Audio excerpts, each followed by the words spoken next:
Buongiorno a tutti e scusate il ritardo, ma sono rientrato in aereo da qualche minuto e mi avete beccato con il caffè.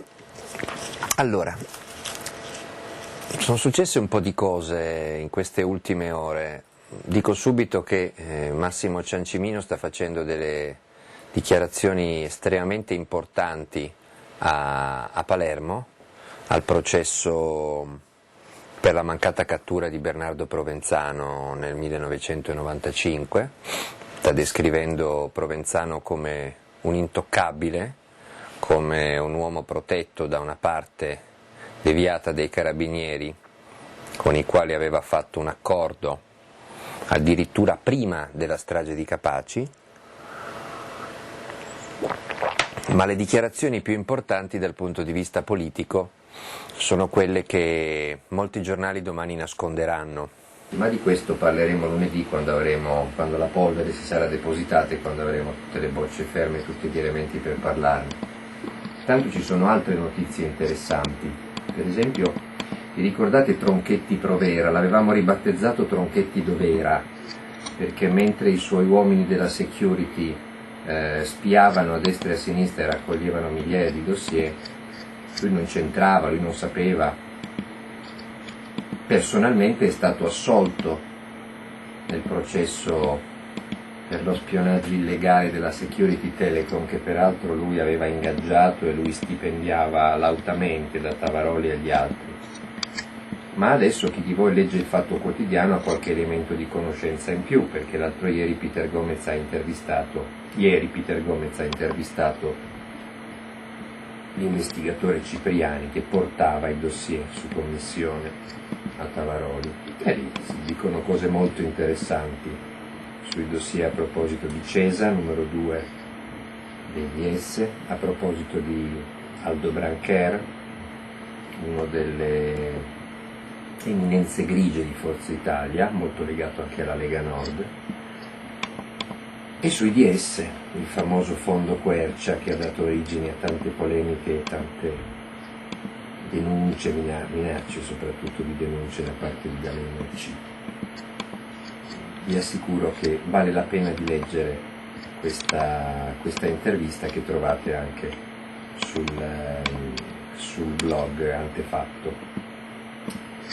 Ma intanto sul caso Telecom c'è una novità clamorosa, e cioè che la Pirelli e la Telecom stessa hanno deciso di patteggiare. Stiamo parlando della Telecom e della Pirelli di Tronchetti Provera, che avevano Tavaroli come loro capo della security, che si sono sempre proclamate anche come società indenni da ogni responsabilità, ignare di tutto. Possono essere chiamate a rispondere penalmente non soltanto le persone fisiche ma anche le persone giuridiche, le società, e quindi rischiavano una condanna a un mega risarcimento, e quindi prevenire è meglio che subire, e quindi che cosa fanno? Pagano prima di venire condannati. Naturalmente il Corriere della Sera ci fa sapere che sono innocenti, non si dichiarano colpevoli. Infatti non è necessario per patteggiare dichiararsi colpevoli in Italia. Ma voi avete mai visto un innocente che patteggia e versa 7 milioni di euro? Io ho l'impressione che se uno versa 7 milioni di euro uno sull'altro, sono 14 miliardi delle vecchie lire, probabilmente non è che si senta tanto innocente. Vedremo che spazio ci sarà per risarcire le tante persone spiate. Lo dico in conflitto di interessi, perché ero uno dei giornalisti sui quali gli spioni che lavoravano per la Telecom compilavano report esattamente come facevano gli spioni del Sismi ai tempi del generale Pollari.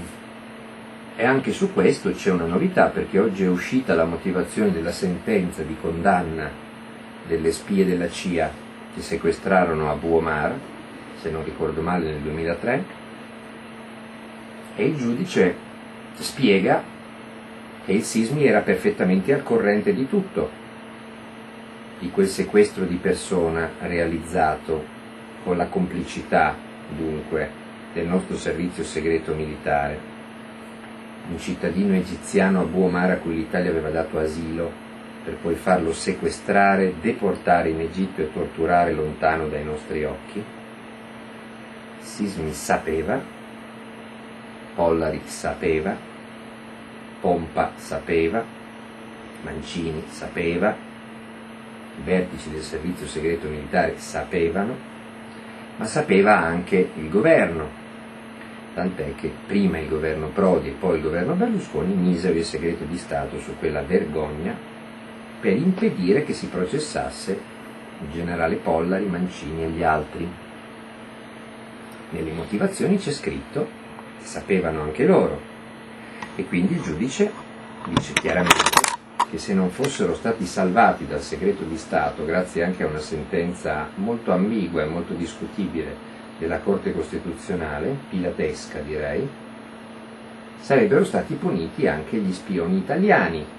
Invece gli spioni italiani non sono stati puniti, anche se c'entravano, ce lo dice il giudice, a cui hanno legato le mani, così sono stati puniti soltanto gli spioni americani che tanto erano già scappati e si erano resi irreperibili, e seppure la giustizia milanese avesse chiesto prima al governo Berlusconi, poi al governo Prodi tramite Mastella, di attivare le procedure per un mandato di cattura internazionale e per la cattura e la consegna di 26 spie della CIA, né il governo Berlusconi né il governo di centrosinistra hanno mai attivato quelle procedure, si sono semplicemente rifiutati di farlo o addirittura, come nel caso di Mastella, di rispondere. A tutti i nodi vengono al pettine, quindi anche se non li possiamo punire sappiamo che gli uomini dei servizi segreti, invece di proteggere l'Italia dal terrorismo, hanno organizzato un sequestro di persona di un imam, Abu Omar, che tra l'altro era sospettato di legami con l'estremismo islamico e che la Procura di Milano stava tenendo d'occhio, e che non sapremo mai che cosa stava facendo, che cosa aveva fatto, che cosa avrebbe fatto, perché nel bel mezzo dell'indagine fu prelevato e portato in Egitto a scopo di tortura dai nostri servizi segreti e da quelli americani. Queste sono cose che restano sullo sfondo della nostra politica, Telecom, sismi. Perché? Perché si chiamano ricatti,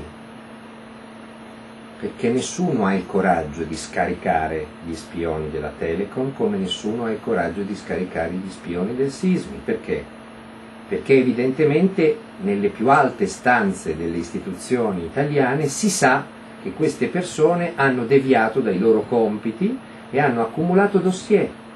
E per quanto si possano fare leggi per distruggere i dossier illegali, ce n'è sempre una copia, o c'è sempre il rischio che ce ne sia una copia. Quindi noi abbiamo un'intera classe politica sotto il ricatto di questa gentaglia, perché solo così si può spiegare il fatto che con tutto quello che è emerso il generale Pollari sia ancora in auge, e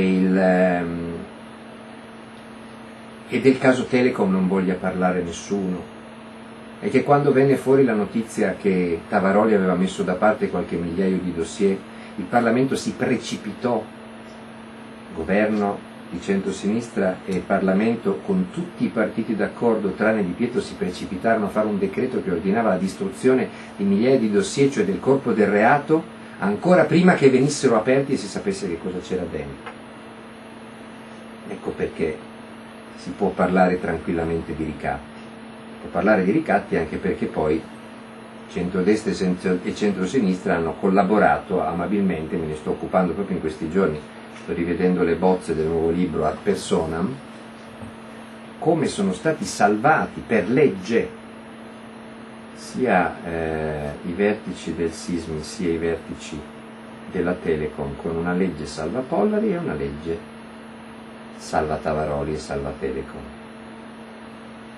Ecco perché bisognerebbe aprire finalmente le finestre, buttare via le scorie, buttare via gli scheletri, cacciare vecchi arnesi della politica che stanno lì a rimasticarsi, a ricattarsi a vicenda da decine e decine di anni, dove tutti sanno tutto di tutti, dove tutti hanno fatto cose con qualcuno, dove si tengono sotto scacco gli uni con gli altri per dare una ripulita, una rinfrescata all'edificio. Ecco perché è importante ancora una volta selezionare candidati nuovi, ma non perché il nuovo sia bene in quanto nuovo. Ci sono dei giovani che fanno rimpiangere i vecchi, non è quello il problema, non è un problema anagrafico, è un problema di permanenza. Ci vuole il bollino di scadenza ai politici, dopo un po' scadono come gli yogurt, quagliano, inacidiscono, marciscono, ammuffiscono. Ci vuole, guardate, io non sono un grillino fanatico, ma credo che la proposta più importante, ancora più importante, del ripristino della preferenza e ancora più importante della cacciata dei condannati dal Parlamento fosse proprio quella intorno all'idea delle 2 legislature, non di più. Dopo 2 legislature, via. Così si evitano i ricatti, in attesa di avere una classe politica che si comporta correttamente e che non si rende ricattabile. Se uno rimane per 2 legislature ha poco tempo per fare cosacce o per sapere delle cose per ricattare qualcun altro, dopodiché fuori, o per diventare ricattabile lui. E allora bisognerà occuparsi ancora una volta di quello che succede in vista delle elezioni regionali, perché ormai le regioni hanno dei poteri, i governatori hanno dei poteri che valgono più dei poteri dei ministri, certe volte, visti i soldi che maneggiano soprattutto nei settori della sanità e dei rifiuti. E infatti tutti gli scandali di questi anni nascono da questioni di sanità o di rifiuti, dalla Calabria, alla Puglia, alla Campania, alla Lombardia, alla Liguria, al Piemonte, alla Sicilia, con un bel po' di Lazio, con un bel po' di Abruzzo, eccetera. E allora, oggi Berlusconi è in Israele, uno dei pochi paesi dove non dovrebbe proprio mettere piede, ma neanche per sbaglio, neanche per fare scalo. Perché? Perché Israele è proprio il contrario del modello berlusconiano, anche se lui finge di essere il migliore amico e qualcuno in Israele abbocca pure. In realtà quello che succede in Israele nel rapporto fra politica e giustizia è esattamente l'opposto di quello che succede da noi. Voi sapete che in Israele, come in Italia, come in Francia, il capo dello Stato non può essere processato per reati collegati alle sue funzioni durante l'esercizio delle funzioni medesime.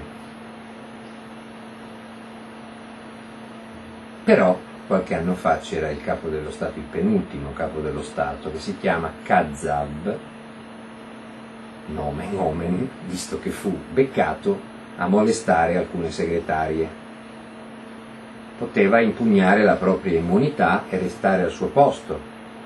In realtà gli venne da ridere all'idea di acciuffare l'immunità, che è una cosa seria e che dovrebbe essere collegata con i compiti istituzionali, per proteggersi da un processo che lo riguardava in quanto privato cittadino, con le mani un po' troppo lunghe. E infatti se ne andò. Si fece processare a mani nude senza scudo. Poi ci sono le altre cariche, per esempio il Presidente del Consiglio, che come in tutto il mondo, nessun paese escluso, non ha alcuna immunità legata alla carica di Presidente del Consiglio. Voi sapete che continuano a riempirci le orecchie, in tutto il mondo il Presidente, nessun paese del mondo, il Primo Ministro ha un'immunità legata alla carica di Primo Ministro. Se è parlamentare ha lo stesso trattamento di tutti gli altri parlamentari, se non è parlamentare è nudo a disposizione della giustizia e può essere anche arrestato in certi paesi senza nessuna richiesta di permesso al Parlamento.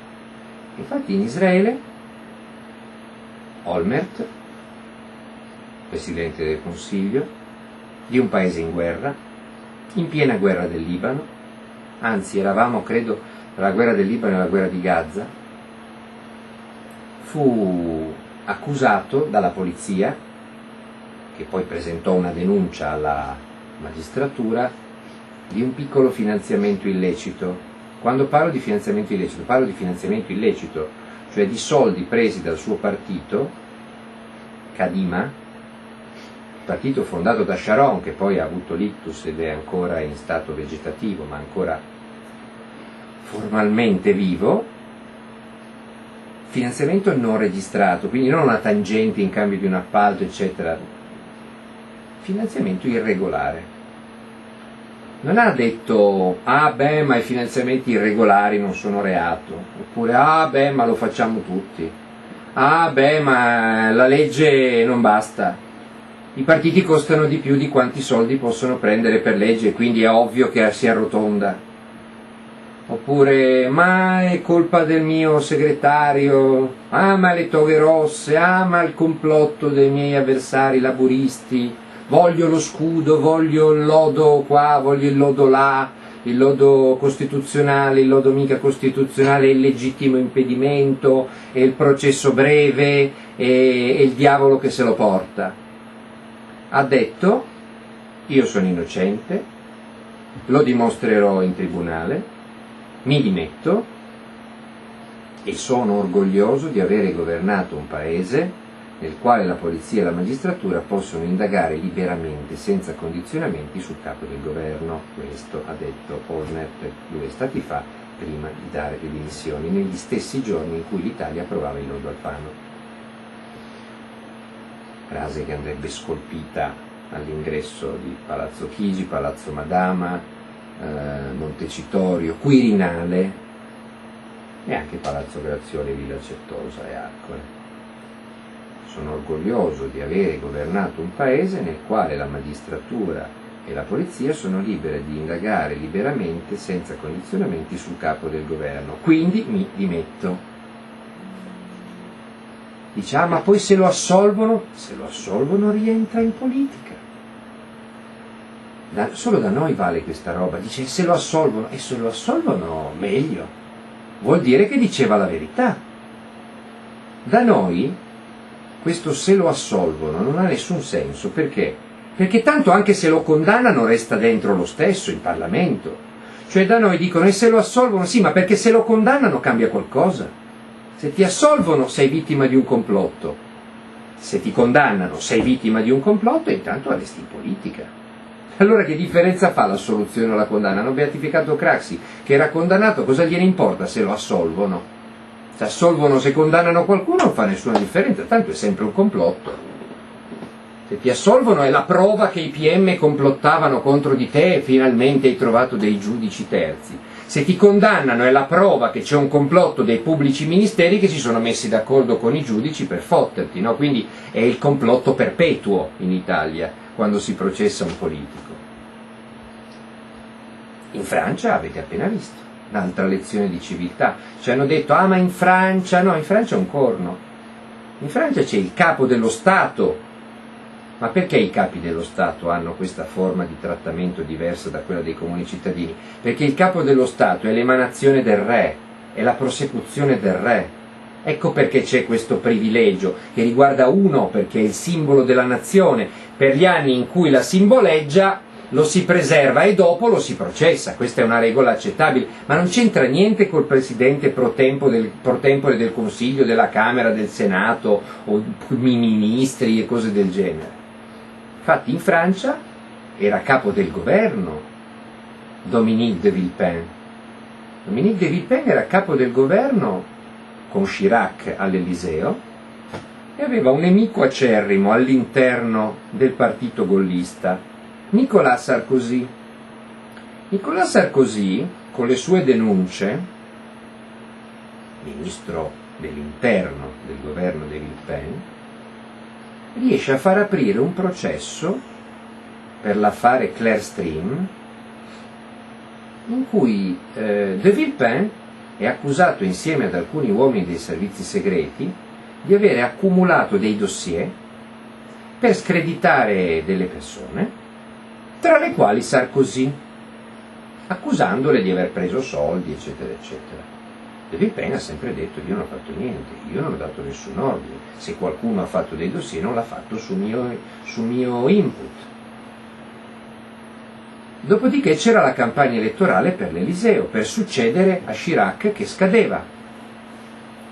I candidati più accreditati erano i due leader emergenti del partito gollista, Villepin e Sarkozy. Si è candidato solo uno, solo Sarkozy. De Villepin, capo del governo, ha lasciato alla scadenza della legislatura, si è messo da parte. Perché? Perché era imputato. Si è fatto il processo e adesso, dopo 2 anni, è stato assolto. I giudici hanno stabilito che lui non c'entrava niente.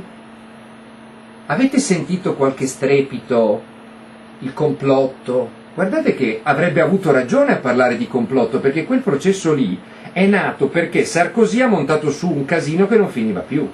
Era una provocazione tipo quella della Telecom Serbia, una calunnia nata negli ambienti sarkoziani per eliminare un avversario politico temibile come Villepin, che è molto più signorile, molto più colto, è molto più presentabile rispetto a questo buzzurro del presidente francese che abbiamo adesso, il quale comunque è molto più elegante del nostro, naturalmente tutto parametrato. Quindi Villepin viene eliminato dalla corsa all'Eliseo con un processo e 2 anni dopo viene assolto. Figuratevi se non aveva elementi sufficienti per gridare al complotto. Non ha detto mai la parola complotto. Ha detto: Sarkozy mi odia, e questo lo sappiamo. Si è ben guardato dal dire Sarkozy mi deve amare, questo lo dice il nostro perché c'ha lo scolapasta in testa. Ma ha detto: Sarkozy mi odia, ma quelli sono fatti suoi. Sono felice che la magistratura abbia finalmente accertato la mia innocenza. Ora, senza rancori, ritorno al servizio dei francesi. Voi capite che cos'è una democrazia rispetto a questa Repubblica delle banane o dei cachi che è diventata, o dei fichi d'India che è diventata la nostra?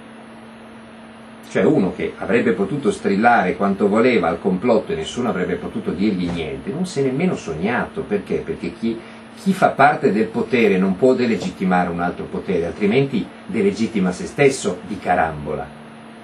Quindi ritorno, rispetto, nessun rancore, nessun complotto, nessun urlo, non ha chiesto lodi, non ha chiesto legittimi impedimenti, è andato al processo sempre presente.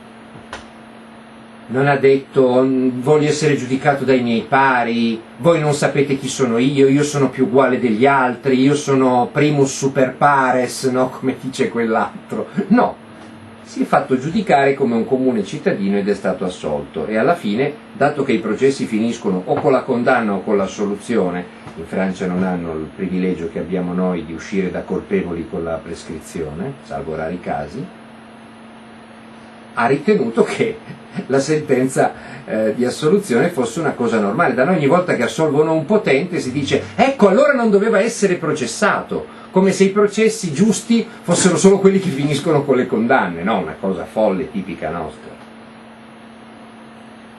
Quindi Berlusconi in Israele, ma anche in Francia, non dovrebbe proprio entrarci. Perché? Perché lì succedono cose esattamente opposte a quelle che succedono in Italia da quando c'è lui. All'estero, quando un politico ha un processo, salta il politico. Da noi, quando un politico ha un processo, salta il giudice oppure salta il processo. Questa è la differenza fondamentale. Ma dato che il centro-sinistra non vuole essere da meno, che cosa fa? Si è messo a candidare a governatore un imputato. Sapete, Berlusconi invece sugli imputati preferisce mandarli in Parlamento perché dice l'immunità. Il PD invece qualcuno lo mette anche a governatore. Uno dice ma non l'avrà mica messo in Campania, no? Questo candidato imputato? No, perché ne aveva uno, Passolino, che avrebbe dovuto dimettersi anni fa, è imputato di truffa alla regione che lui stesso presiede, non se n'è mai andato, quindi è parte civile contro se stesso, è imputato e parte civile. È incredibile, no? Bassolino dice metteranno un incensurato, no? Uno che non ha processi dopo Bassolino. Invece no, Bassolino ha un processo per truffa e al suo posto candidano Vincenzo De Luca, sindaco di Salerno, che ha 2 processi, 2 rinvii a giudizio, è già in tribunale, ma ne ha 2 di processi, mentre Bassolino solo 1. Sempre meglio, no? Per sostituire un imputato una volta ci mettono uno, candidano uno, che è imputato 2 volte. Io avrei preso un ergastolano direttamente, almeno era libero da incombenze, ormai c'aveva l'ergastolo, governava dalla cella, tanto ormai siamo abituati, abbiamo la signora Mastella che ha il divieto di dimora in Campania, lei dice di essere in esilio a Roma, dice che si candida dall'esilio romano. Pensate, una che si candida in Campania non può fare campagna elettorale in Campania perché i giudici non la lasciano avvicinare visti i danni che ha fatto fino adesso, quindi farà i comizi col megafono dal balcone della casa a Roma, oppure in teleconferenza come i pentiti, no? Come i collaboratori di giustizia, anche se lei non è pentita di niente. Bene, per dirvi chi è questo De Luca, De Luca è stato rinviato a giudizio nel 2008 insieme a 47 persone per associazione a delinquere, un'associazione a delinquere piuttosto fornita, piuttosto nutrita, una 50ina di membri, no? Per concussione, truffa e associazione a delinquere a proposito di vari maneggi urbanistici per un parco marino, il Sea Park, che era stato situato in una zona prima occupata dalla Ideal Standard, e lì ci sono speculazioni di ogni genere, con ritardi nell'approvazione del piano regolatore. Perché? Perché se fai il piano regolatore poi hai dei vincoli, invece senza il piano regolatore puoi fare quello che vuoi, e di questo è accusato questo signore. Nel 2009, cioè l'anno scorso, altro rinvio a giudizio con 13 persone per truffa e falso, a proposito della delocalizzazione delle manifatture cotoniere meridionali in una zona nuova, la zona industriale nuova di Salerno. Entrambi i processi sono in corso, quindi se sarà eletto il De Luca dovrà dividersi fra le aule, fra l'aula della regione Campania e l'aula del tribunale di Salerno. Sarà a mezzo servizio. E magari farà anche il sindaco, chi lo sa, perché questi sono capaci di tutto, fanno sindaci, presidenti. Una volta era stato sindaco contemporaneamente parlamentare, e fu lì che il Parlamento negò l'autorizzazione all'uso di certe intercettazioni che pare avrebbero potuto aggravare addirittura la sua posizione. Pensate che il PM aveva chiesto addirittura il suo arresto, e poi il GIP invece aveva optato per misure meno afflittive, tanto poi il Parlamento l'arresto l'avrebbe negato, quindi era inutile chiederlo. Questo è il candidato del Partito Democratico nella campagna devastata dalla questione morale, no? Nella campagna di Cosentino, eccetera. Ora voi immaginate come fa un partito che candida un pluriimputato, e non per reatucoli, associazione a delinquere, concussione, truffa, falso, a fare la morale agli altri che poi non fanno dimettere nemmeno Cosentino, che ha sulla testa pendente un mandato di cattura per camorra confermato l'altro giorno in Cassazione.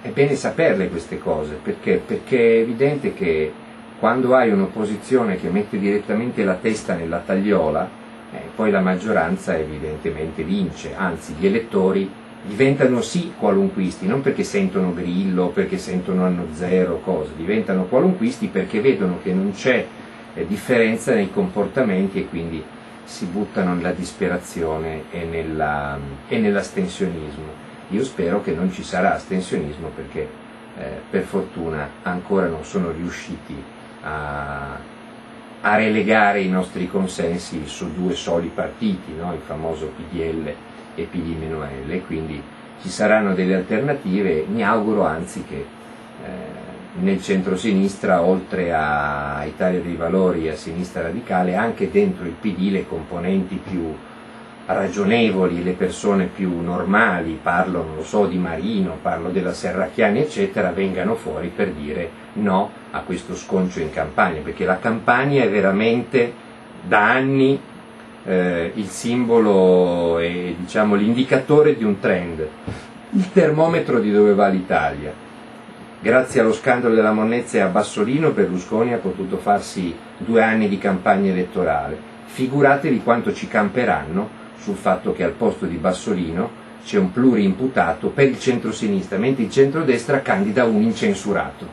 Novità assoluta, ma manca soltanto che Berlusconi vada a fare la campagna elettorale dicendo votate per noi perché il nostro candidato non ha processi in corso. Ecco, sarebbe la beffa finale, ma qualcuno se la meriterebbe. Continuate a seguire il Fatto Quotidiano, perché ovviamente su questa storia di De Luca e sulle candidature non mi pare di vedere grande interesse sugli altri giornali, e noi invece ci stiamo occupando di questo in prima pagina. Buona settimana, passate parola.